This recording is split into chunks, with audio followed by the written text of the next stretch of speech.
முக்கியமான என் அன்பு சகோதர சகோதரிகளே, உங்கள் ஒவ்வொருவருக்கும் கிறிஸ்மஸ் நல்வாழ்த்துக்கள்.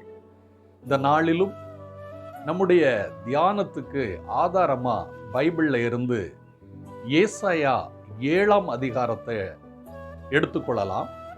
அதுல முதல் வசனத்துல இருந்து 14 வசனங்களை நீங்களும் நானும் வாசித்து பார்ப்போமானால், அங்கு பைபிள் சொல்லுகிறது 14வது வசனத்துல, கன்னிகை கருத்தாங்கி நமக்கு ஒரு குமாரனை பெற்றெடுப்பாள்,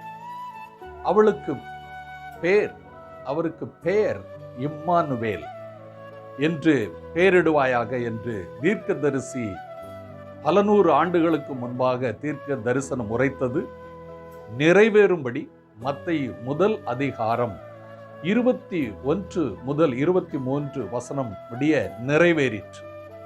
இதை கேட்டுக்கொண்டிருக்கிற அருமையான என் அன்பு சகோதர சகோதரிகளே, கன்னிகை கருத்தாங்கி குமாரனை பெற்றெடுப்பாள், அவருக்கு பேர் இம்மானுவேல். இம்மானுவேல் என்றால் கடவுள் நம்மோடு. கடவுள் நம்மோடு இருப்பாரானால் அவருக்கு இன்னொரு பெயர் இயேசு. இயேசு என்றால் நம் பாவங்களை மன்னித்து, அந்த பாவத்தில் இருந்து மன்னித்த நம்மை மறுபடியும் அந்த பாவத்தில் சிக்காதபடி காப்பாற்றுகிறவர், ரட்சிக்கிறவர் என்று அர்த்தமாகும். ஆகையினால தான் இந்த கிறிஸ்மஸ் பண்டிகையில ஆண்டவர் இயேசு கிறிஸ்துவனுடைய நம் பாவங்களை போக்கி, நம் சாபங்களை நீக்கி நம்மளை காப்பாற்றுகிறவருடைய பிறந்த நாளை கொண்டாடுகிறோம். பைபிளில் ஒரு அருமையான சம்பவம் இருக்கு.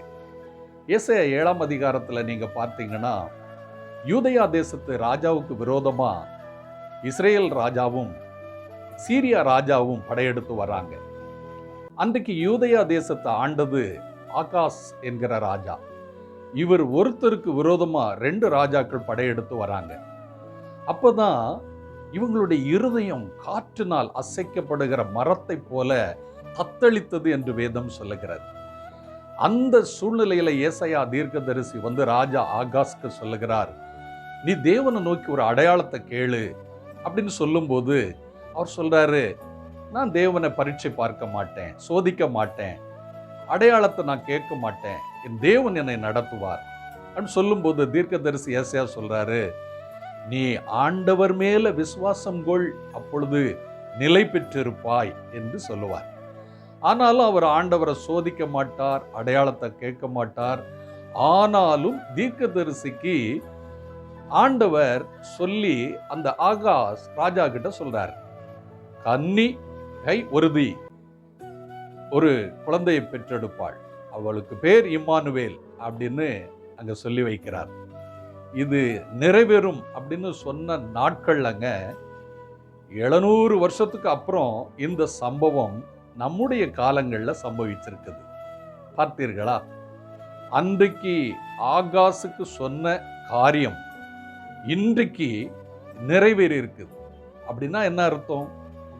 அன்றைக்கு ஆகாஸ் ராஜாவினுடைய நாட்களில் போர் யுத்தத்துக்காக வந்த போது அற்புதம் நடந்தது.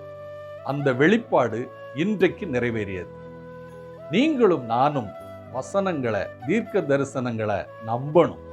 அப்பொழுது நாம நம்ம குடும்பம் நிலை பெற்றிருப்போம். அதனால தான் ஏசாயா 9ஆம் அதிகாரம் 6வது வசனத்துல முதல் பகுதி என்ன போட்டிருக்கு தெரியுமா? அந்த பாலகனுக்கு ஒரு பேர் வண்டர்ஃபுல், அதிசயமானவர். அதே நேரத்துல அவரு சமாதான பிரபு. இந்த நாட்களிலும் உங்களுடைய குடும்பத்துல, நம்முடைய குடும்பத்துல, உங்க பிள்ளைகள், நம்முடைய பிள்ளைகள் வாழ்க்கையில ஆண்டவர் வண்டர்ஃபுல்லான காரியங்களை சமாதானத்துக்கு நேரா அற்புதமா அதிசயமா நடத்துவார். ஆகையினால் இந்த பண்டிகை நாட்களை நீங்க செலிப்ரேட் பண்ணுங்க. ஆண்டவர் உங்க கூட இருந்து வாக்குத்தத்தங்களை நிறைவேற்றுவார் என்பது நிச்சயம். God bless you.